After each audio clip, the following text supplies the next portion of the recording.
Once again, welcome everybody to the program, and thank you for dropping by every week to show your support to me and to the community. Thank you for showing your support. This will show that we are together embarking on a journey of self-growth, knowing that whatever life challenges that you are going through, you are not going through it alone. We are here to help one another. By coming in this program, it means so much to me. I really thank you very, very much. I'm glad that we are able to meet here every Thursday at 10 o'clock. I have plans already for next year. I want to reach at least 10,000 followers by end of this year. And then by next year, I will invite guests to the program. The guests are all the specialists, the therapists, to answer your questions. I will consolidate things that happen in the program from year 1 and year 2. This is year 1, year 2 is next year. I'll consolidate everything, and I want to make it into a little PDF booklet that I can share with you. So I might also make it a podcast session, because whatever I recorded is already recorded. I might make it to a podcast. And also next year, I'm going to start a 52 weeks, which is 1 year, 52 weeks life purpose challenge. I will welcome everybody to come in. So every day, every week we'll do something. So that is my plan. So I will not reveal too much, but this is something that I've already planned for. So once again, welcome everyone. Now, last week, we did part 1 of managing relationships. Do you still remember what is considered as good relationship? We'll do a recap. What is considered good relationship? We talk about we have to have trust, respect, individualism, means that have to allow the other partner or your partner, romantic partner, to have he or her time to do what he likes to do. Hi Max, hello. What he likes to do. Okay, you cannot force your partner to do what you like to do. If you like to watch soccer, you don't expect your partner to watch soccer with you. Okay, so you have to cater time to grow together. Yes, personal space. Let's say, for example, you have a live-in partner. Every week you have 7 days, right? 7 days. You can have 1 day your me time and her me time. And then you have another 1 day, the time that she will spend with her friends, go out as a couple. And then you will take turn to have time together, take turn to spend alone time. I think this is very important. You cannot be always sticky together, You stick too much together, one day you'll feel so bored. Also, good relationship means you grow together. Okay, you have to grow. If a relationship doesn't grow, means it's dead. Just like a flower, a plant doesn't grow, means the flower is dead. The root is probably dead. That's why the plants cannot grow. The root of a relationship is dead, then how do you think the relationship will survive? The relationship will not survive. So you need to grow together. And then also we talk about problem solving. You have to attack the problem as a team, and not that you have to win. Okay, it's not that your idea is no good, my idea is better.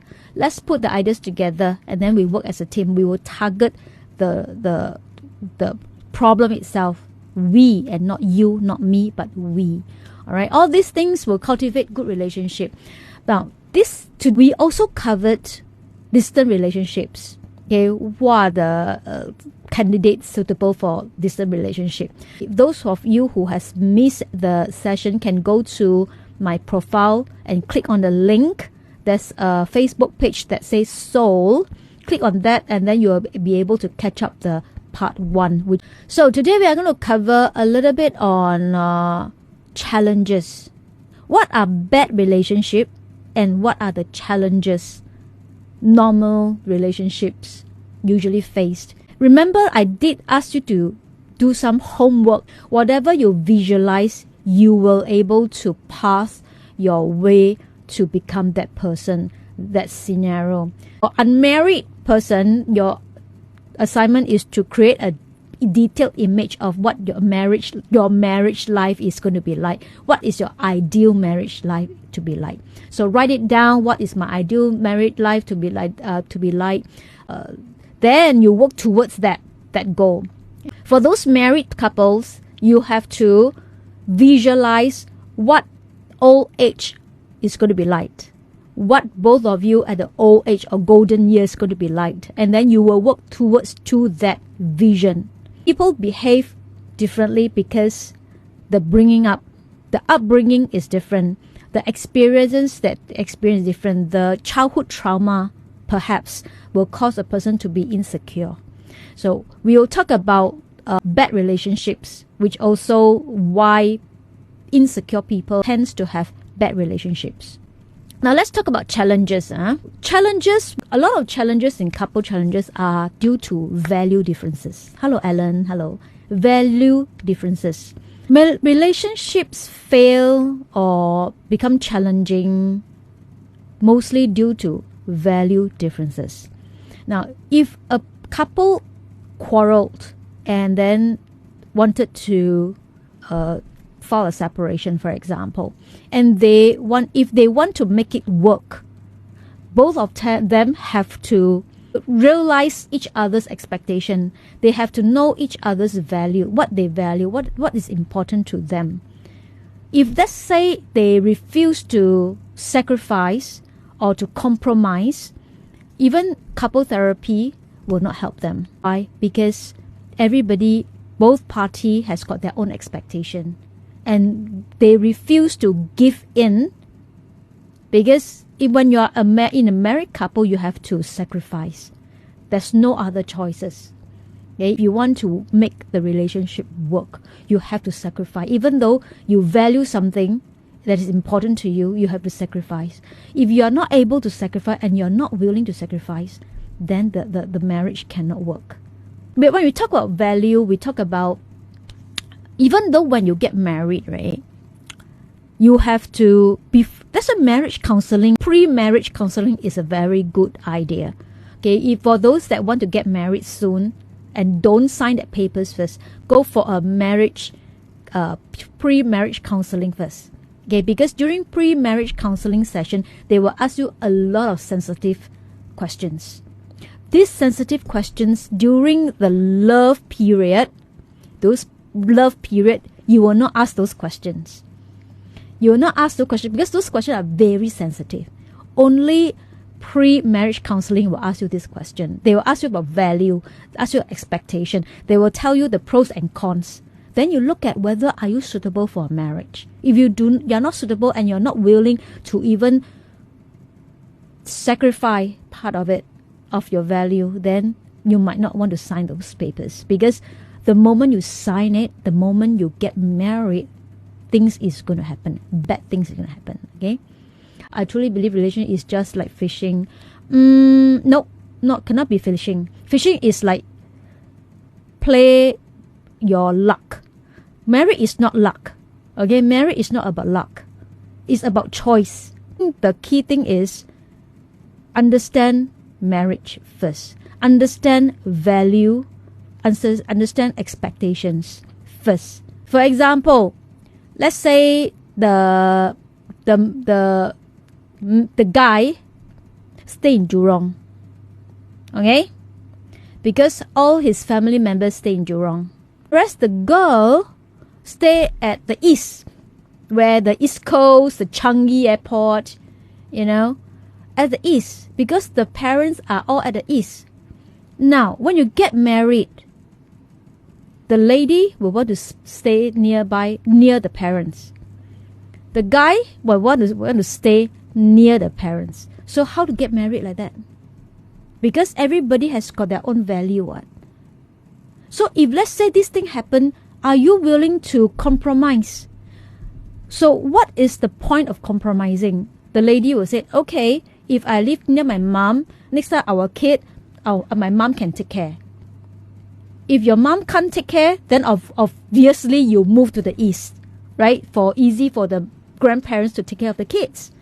So the guy got to sacrifice his value, isn't it? The guy will have to say, all right, since my mom cannot take care of the kids, I will move to the east so that your mom can take care of our kids. So this is sacrifice. In a marriage, you need to sacrifice. Okay? If not, then the marriage will not work. Of course, before marriage, you think that you cannot sacrifice, then don't get married lah. Okay, because it is going to, the differences, the challenges is going to surface. Okay, it will not be hidden under the rug for too long. It will appear, and then you will start to have quarrels and stuff.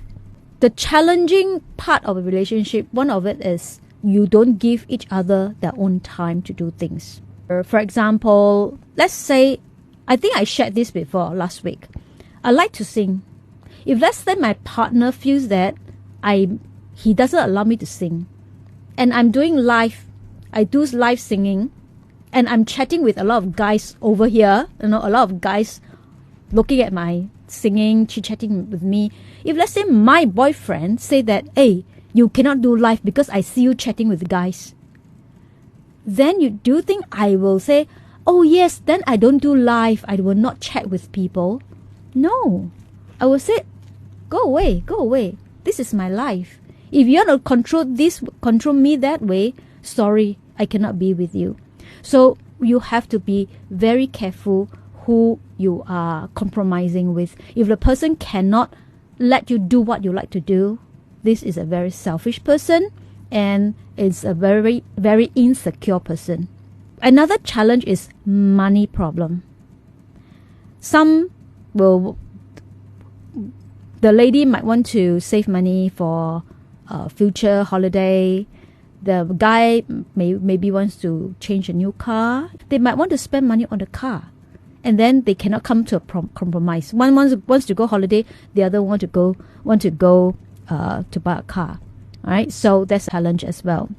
And also, one of the challenge is where you have stepchildren. Nowadays, divorce rate is very high. So people have kids, they divorce, they remarry, and then the kids are together. So you marry and you marry the kids as well. And then disciplining kids become a challenge. It's like, you are not the kid's father. Why are you doing that? You have no right to tell my kids what to do. You have no right to teach me because you're not a father. This kind of thing can happen. All right. Remember, did you hear what I say? You are not the kid's father. Why are you doing this? Why are you don't have right to teach them what to do. You don't have right to tell me how to be a parent. So this is communication. One of the big challenge is, yes, my ex-colleague faced his problem with it. Yes. So when you have a stepchildren involved, it is not as easy. It's not just two person. In fact, when, let's say you are both single with no kids and you get married, you are not married to one another. You are married to the whole family. So sometimes during the dating period, you like the guy because the guy is very respectful to the mother, right? Oh, you treat your mom very nice, you respect your mom. I think he's a good guy. Then you marry him and you realize that everything also, yes, mom. Yes, mom. Mom said cannot go. Okay, my mom said she's not going there. My mom say. And then the trouble will start from there. And then the quarrel, the arguments will start from there. So you have to be very clear when you marry, who you marry to. And with all the consideration in place, then you decide whether you want to get married. Because married is just a signature. And unless you want to have your own legit children, okay, then you sign up. Then you got to make it legalized. Are you a feminist or anti-feminist? Of course I'm a feminist. When I start coaching, I coach female first. So now I open to male and female. Okay, yes, I support women to go to be who you are. I support women to be entrepreneur. I support women to have their own financial stability. Alright, I support those. So we will have I'm actually also want to include a session on for ladies, just for ladies, especially for the housewives. A lot of housewives, they are Are they blissful? Yeah, they are. Maybe they have a blissful marriage, but they are not happy. They have a husband, they have a children, right? They're housewife. She doesn't need to work, but she's not happy. So I might want to start a session on just for female. Okay. All right. Communication. Let's talk about communication. I want to do some exercises with you. Communication is important for both relationship at home, personal, or workplace. Okay, or workplace. You realize that in the workplace we have communication issue as well. Things are based on assumption. Things are not written down. Things are not communicated properly. Things are not everything discussed are not didn't put in minutes. And then I thought you say you do it. Then worst thing is the deadlines. I thought it's this week. Oh no, it's today. Submission is today. I tell you, these are all communication breakdown. In communication, you have to listen. A lot of us want to talk, but we don't listen. So when we talk about listen, we have passive listening and active listening. Passive listening is only listen what you want to listen. Active listening is listen everything. And after you listen everything, you ask question. Are you trying to say this? Are you talking about this? Am I right to say this? Can I paraphrase? Are you trying to tell me this? Is it what you mean? This is active listening. But many people don't do it. In the workplace, in relationship, that's why miscommunication always occur in the workplace. So when you discuss something, it is always good to follow up with an email. As per our discussion, this is what we have discussed. Point number 1, point number 2, point number 3. And then action. Who's going to take action? Okay, so as we agreed, Mr. So-and-so will take action on this project, and the submission is which date. All this got to be on the email so that people cannot argue. Okay, so this is communication in the workplace. Now, what about when you are in a relationship? When you are in good terms? Of course, everything is, I love you, you love me, all sweet lah. But when you start to argue, you realize that, then communication, all the communication skills all fail. When relationships start to argue, majority of the statements will start with you. Right? Remember just now I did one example about stepchildren. You are not the father of my children. Who are you to discipline them? They are my children. Who are you to tell me how to discipline my kids? It's always you. You notice that? And by doing that, you are trying to tell the person that you are at fault, not me. And when a person blames the other person, the person who is pushing the blame is the person who wants to win. So this is his ego or her ego that is going to wanted to win, right? So in order to not let the ego win, you have to start with I. You have to talk about I followed by your feeling. So example, you always leave your mess lying everywhere. Imagine you came back from work and then you look at your spouse. He's supposed to or she's supposed to clean the house, and then everywhere is so untidy, so messy. And then you were so frustrated because you're so tired, and you said, you always leave the mess everywhere. Why can't you clean it up? Now I have come back, I'm so tired, and I have to clean up the mess. So this is argument. You always leave your mess lying everywhere. So it's you, and your mess. So what we supposed to do in communication, we have to say I first. Okay? I feel frustrated. I followed by a feeling. I feel frustrated that when I come home, I see the house in a mess. You notice I never say the you word. I never use the you. I feel frustrated when I reach home to see the house in a mess. Rather than you always leave your mess everywhere. So when you say I feel, it becomes your feeling. You're telling that person, your spouse, you feel, yes, emotion. I feel frustrated because the house is so messy when I reach home. Then you have to follow up with what you want the person to do. I would appreciate that if you can clean up the place so that we have a good place to have our dinner together. So you don't start your statement with you. You can put you in the middle, but not beginning. But always make sure that you use I or use we. Because you're not accusing that person. You are just telling that person your feeling, how you feel. If you use we, it's about we are working together as a team. It's just like for customer service, it's the same. A customer come to you, as let's say you are the customer service rep. A customer come to you and complain about the item spoil, faulty. Then you cannot say, when you bought it, it is fine, but now you come back without a receipt and you expect me to change for you.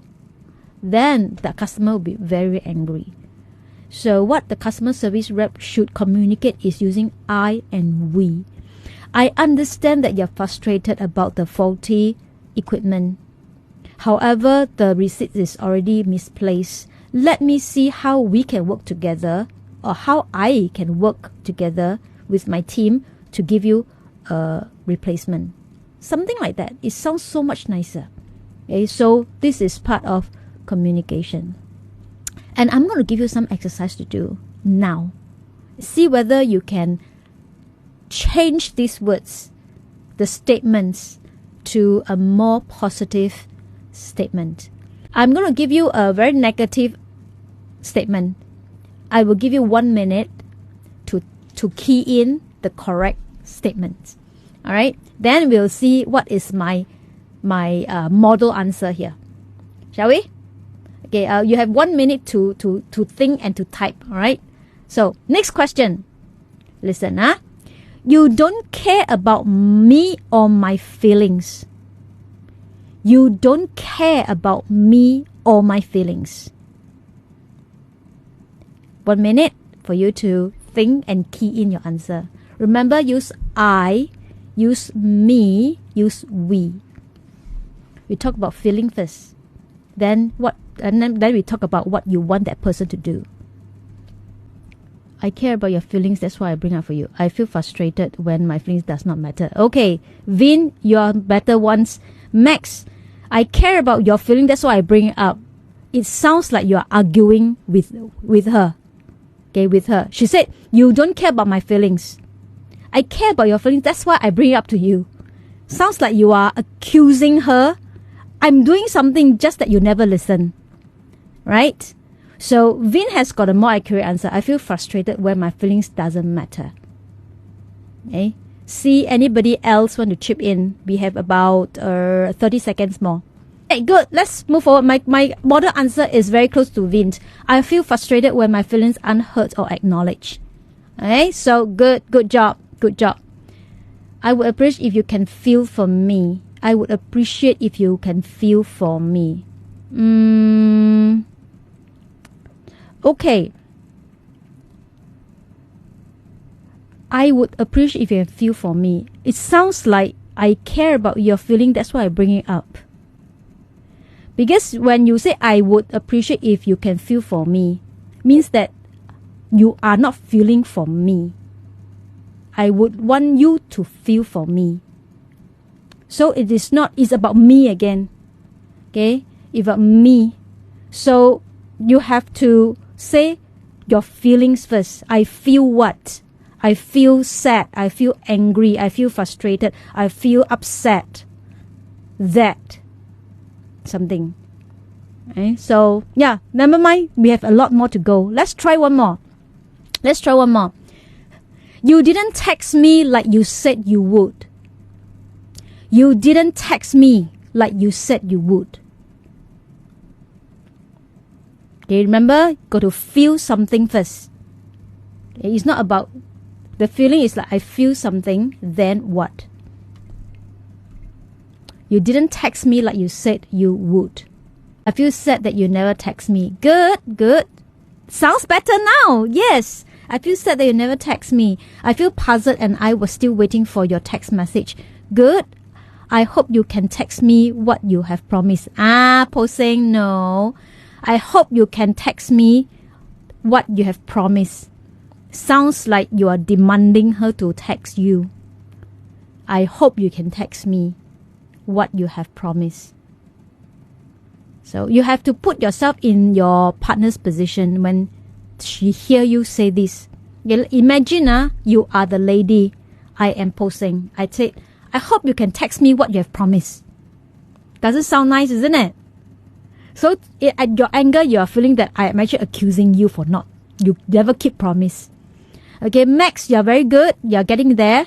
Good. Vin also good. Okay, I feel puzzled. So everything is about I feel something. I feel jealous when you do this to me. I feel sad. I feel upset. I feel weak. I feel tired. Something like that. Okay. So not that you have to promise. Okay. Good. Good, Max. Yes. You see, exercise is good for you. Okay. Let's move on. I have got a few exercises for you. Practice make perfect. Okay. Next one. Listen. You embarrassed me at dinner the other night. You embarrassed me at dinner the other night, like you always do. You embarrassed me at dinner the other night, like you always do. Okay, one more time. You embarrassed me at dinner the other night, like you always do. I feel embarrassed at dinner the other night. Was there something we can better communicate? Nice, nice. Nice one, nice one. Good. If everybody can communicate like that, there will be no quarrels. Of course, the other partner also got to learn to communicate this way. But if the other partner didn't communicate this way, then it is her upbringing. Okay? That's why two persons must grow together. You want to improve communication skill? Both of the partners has to go for classes. I feel hurt when you embarrass me at dinner that. Wow, good job, Max. You got it. You see, compare your first statement and versus this one. The first, like, very rude, right? Yes, good job, Max. Yes, you got it, you got it. Jokey, I felt embarrassed that night. Can you spare a thought for me? No. I feel embarrassed that night is okay, but can you spare a thought for me? It is like, you never spare a thought to me. Alright? When I say jokey, if let's say I'm the person, I'm you, I tell you're my partner. I said, I felt embarrassed that night. Can you spare a thought for me? That doesn't sound very nice, isn't it? So, I felt embarrassed that night, because of what? Because of what? I would appreciate that you tell me before, the communication. Okay, I felt embarrassed tonight is okay, but can you spare a thought for me? It's not okay. Just now I didn't give you the model answer, right? For the text me and you said you would. My model answer here is I feel worried when you don't hear. I feel worried when I don't hear from you, and I just want to know that you are okay and safe. Right. So you embarrassed me at dinner. So my model answer is I felt really embarrassed the other night in front of friends when this topic came up. Because what? Okay. So I think Vin and Max, yes, very good job. Joki, a little bit of adjustment there. Okay, I felt embarrassed that night. Yes, you're right. Then the other part got to change a little bit. Now let's look at the next one. Okay, if you feel that too many, just tell me stop. Karina, stop. I don't want to answer question anymore. Okay, next. You never tell me how you're feeling. You never tell me what. How do I know? You never tell me how you feel. How do I know how you feel? How to change this? Okay, Joki, if let's say can you spare a thought for me? You can change to I would appreciate if you could spare a thought for me. Okay, I would appreciate if you could spare a thought for me. That sounds nicer than can you spare a thought for me. Okay, I would appreciate it if you could. I always lending you my ears. I'm always lending you my ears. Okay, I'm always lending you my ears. You in front you got to add something. I feel upset when you say I don't care about how you feel, as I'm always lending you my ears. Is there anything that you want to share with me? Is there anything you want to tell me? I feel happier when we both express how we feel. I feel happier when we both express how we feel. I would appreciate that we both express how we feel so that there won't be any misunderstanding. I feel upset as I'm always there for you. Okay, you can always say that I appreciate you telling me about your feeling. I'm here to listen. Okay, I appreciate that you let me know about how you feel. I'm here to listen. Okay. So I feel upset, you can put I appreciate that you telling me how you feel. I'm always here to listen. My model answer is, I would love to know how you're feeling about this. So in other way, you are encouraging that person to share the feeling. I get confused and hurt. No, why do you still throw your clothes on the floor? I thought I told you many times to put them in the laundry basket. Why do you still throw your clothes on the floor? I told you many times to put them in the laundry basket. We can work together with the laundry. No one at fault. All can be done. So you are trying to talk to your partner that he or she is throwing the clothes everywhere. How are you going to say that? Dear, I bought a new basket for putting our dirty clothes.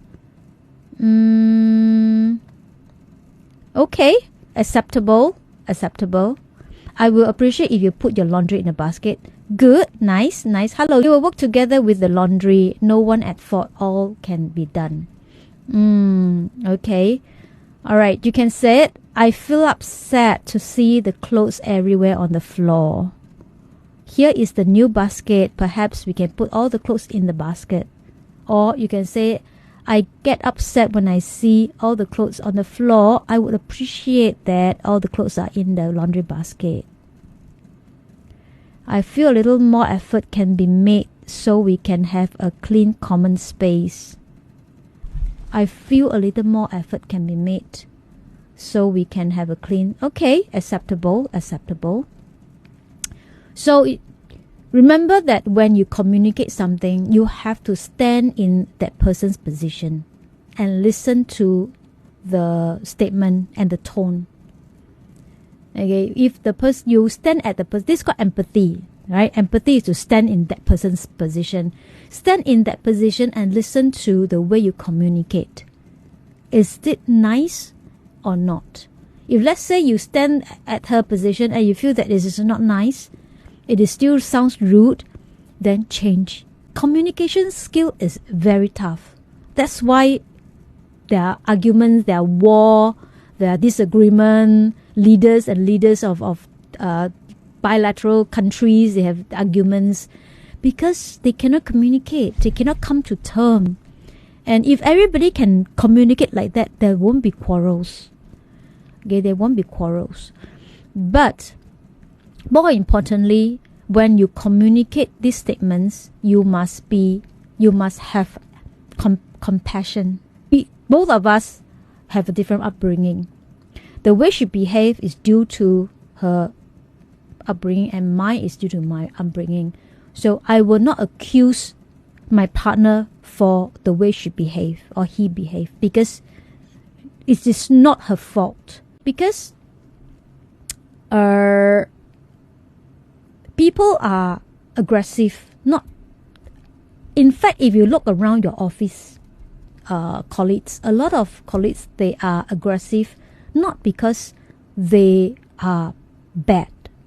They are aggressive because they don't want you to see that they are weak. They are insecure. They don't want to let people see through them, their actual person. So they got to make themselves, give themselves a persona, an image that I am very strong. The me theory wants to be surface. That's the ego. That's the ego. The me is the ego. The ego is whether be very strong, become very aggressive, or very weak, very passive. Passive will be very, very insecure. Aggressive will be also insecure, but in order to put out that face, become aggressive. So if we can lower down our ego, ego, things can be done. Yes. Especially when a person is married, when I said, when you are courting, you are dating, everything is very sweet because that person is not yours, your property yet. So let me share with you one couple that I've coached before. A friend of mine asked me to coach his parents. The parents is about 70 plus years old because he said that the parents is going to file a divorce and asked me to go in and coach them. I was like, okay. I went in. The guy refused to talk to the lady. The lady refused to talk to the guy. And then from the conversation later, I asked them one by one. I asked them what's wrong with the relationship. The lady said, every time I talk to him, he refused to talk to me. Then the guy say, every time I talk to her, she scold me. She scolded me. Therefore, I rather choose not to talk. And from deeper understanding, after deeper understanding, the lady grew up in a very outspoken family. The lady grew up in an outspoken family where she is encouraged to vocalize her thoughts, freedom of speech. Whereas the guy was from a family, only the mother talk, the father listen. So he learned from the father that when mother talk or when the wife talk, I have to listen. But the lady grew up in a family where everybody is encouraged to talk. So when she talks, she expect the guy to listen. But the guy listened but never talk back. So these two family has got different upbringing. Therefore, they have a different cognitive behaviors. When they get married, I don't know how they get married. Eventually, what I did for them was I asked them to go back and write down a list of expectation for one another. So the wife wrote in a piece of paper what her expectation from the husband, and the husband write a list of expectations from the wife. So I would like you to do this. I want to do this. I would like to see you do this. So everybody has their own list. Then when they met, I get them to read directly to one another in front of me. I think this is a very awkward scenario for these two person, because at that age they have to do this in front of a stranger. So they read through. Dear husband, I would like you to do this. When you do this, upset me. I will appreciate next time you do this. So by voicing out their expectation, eventually they know what they want, because they don't voice out. One just listen, don't talk. One talk too much. I don't know what happened after that, because I didn't follow up, because they didn't pay up. They didn't pay my session, so I stopped coaching them. So this is a story that tells us whatever expectation we have, it is all based on how we grow up. A lot of patterns we have is from our parents. So you have to communicate. Okay, you have to communicate. Feel free to leave me any questions, any feedback that you have. And I will do the same. I will post today's session on Facebook. And feel free to go back and revisit, and also feel free to share the videos with any friends. A few questions that I would like you to take away and reflect on it. All right. Number one, you don't have to write down. You can always revisit the video on Facebook. Okay. First question: what have you learned in your past relationship? Means past, it means no more idea. What have you learned? Okay. What did you do well, and what did you didn't do well? Reflect on what you have lost in that relationship or in those relationships. For example, time, growth, opportunities. What are the mistakes you have made in the past that caused your relationship to fail? What do you value yourself, and what values you are willing to give up? This is very important. Remember, I talked about sacrifice. What are the values that you have to keep, insist of keeping, and what are the values that you can forgo just for the relationship's sake? So that way, next time when you date someone, you know what you can forgo, you can give up. Okay, think about this. And what is your purpose of having a relationship? What is the purpose of having a relationship?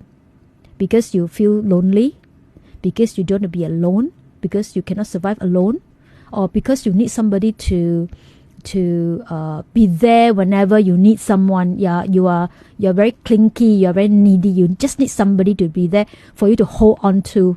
What is your purpose? Okay, these are the questions that I want you to think about it. So just think about it and see what you can come up with.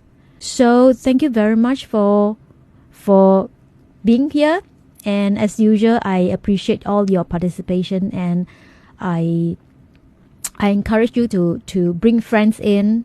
I know now we don't have many viewers, but I appreciate that you can bring more friends in. Okay, next week's topic is going to be very interesting. It is about, should I choose the one I love or vice versa? Okay, next Thursday, 10 o'clock. The topic is, should I choose the one I love or vice versa? Okay, so I would like to wish you a good night and have a good sweet dreams. I will see you again next Thursday. Okay?